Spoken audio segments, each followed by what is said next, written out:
คำในก็ตีมัดด้วยขิงขี่กันนะว่ามันตีเฮียงแทงในขนาดโดยคารุมันเอาหมักไม่หมักดอกจะในขนาดตูมสารนำนั่นขนาดด้วยลูก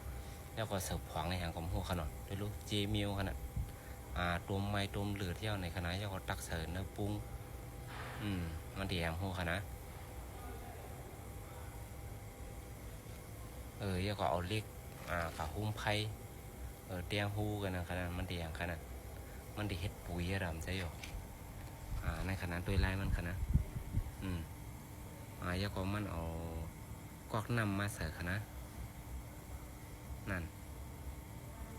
เครื่องไม้เครื่องมือก็จี้นะขนมหัวมันตีเฮ็ดสั่งในขนาดด้วยลูก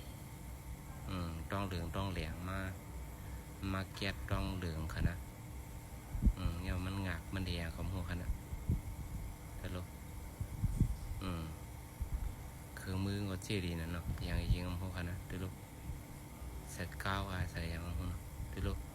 มันเอาน้ำมันดีมันตูมนึงขนาดมาใส่นั้นมันตีฉีดแท้หรอขาเขามาด้วยมือเดียวนั่งได้ก็เขาในขนาดด้วยลูกมันเอาพองอย่างใส่กับหัวขนาดเราคนเดี๋ยวก็มันมาล่างเตามันขึ้นขนาดเป็นไพ่มันตีเฮ็ดเกียดขาดอก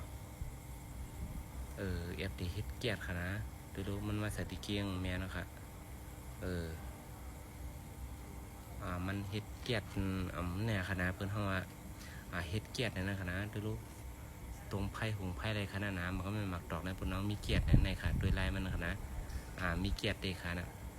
ผสมใจก็จ้ำด้วยค่ะนะเผาผู้เผาหมอเขาเนาะ